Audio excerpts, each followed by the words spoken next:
nous sommes dans un atelier qui a été spécialement loué et équipé pour donc réaliser la réplique de panneau de la grotte Cosquer.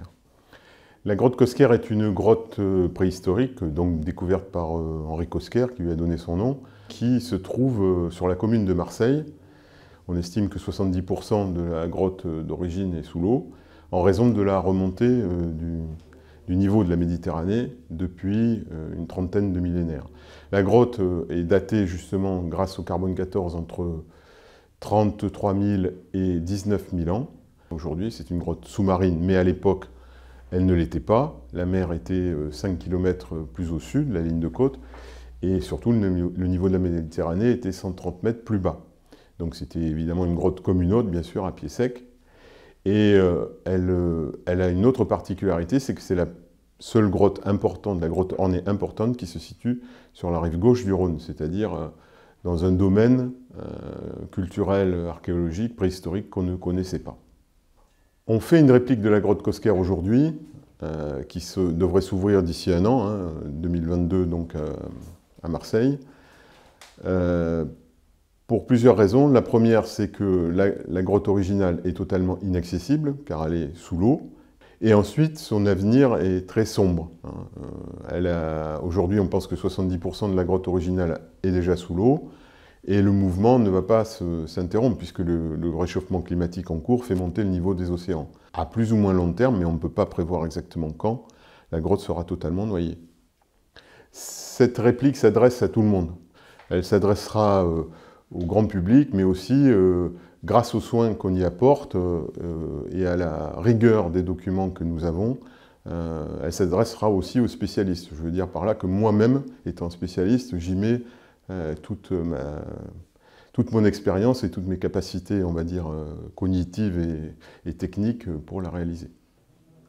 La fidélité d'une réplique doit être la plus complète possible. C'est vraiment une déontologie, et toute information qu'on possède, qu'on voit, qu'on décèle sur les documents ou dans toute autre source documentaire, doit être reproduite telle qu'elle est, cette information. Que ce soit d'ordre géologique, sur la paroi, des concrétions, des fissures, des formations de calcite, ou bien que ce soit d'ordre humain, d'ordre technique, par exemple, des particules de charbon, des traces de doigts, des stigmates d'outils, voilà, tout ce qu'on voit doit être reproduit. Les techniques qu'on emploie pour réaliser cette réplique reposent avant tout sur la technologie 3D. Le but étant d'avoir un clone en fait, de la grotte le plus précis possible, qui va nous permettre de reproduire déjà les parois grâce à l'aide d'une fraiseuse numérique. Et à partir de là, on a des blocs de mousse haute densité qui sont produits par la fraiseuse et qui sont ensuite moulés.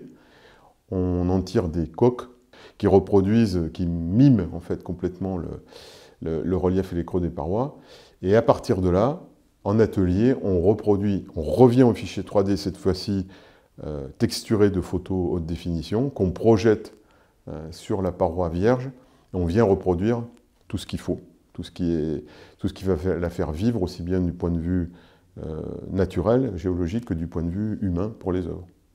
L'implication, oui, de cette haute technologie donc, au service du passé, tout ça, évidemment, ça colle bien avec l'archéologie, parce que finalement, les technologies contemporaines sont particulièrement employées dans les fouilles, par exemple sur les chantiers de l'INRAP, et donc on peut, grâce à elles, grâce à ces technologies, aller très loin dans la restitution.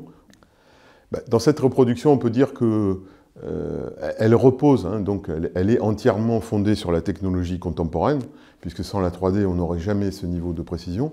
Mais toute la partie épidermique, c'est-à-dire ce qu'on voit, ce que le spectateur va voir, que ce soit la mise en teinte, bien sûr, mais aussi la texture fine, le fait que ce soit lisse ou rugueux, qu'il y ait de la calcite ou de la roche à nu, etc. Tout ça est recréé par la main d'artistes comme moi. Donc c'est donc la main de l'homme qui intervient en dernier.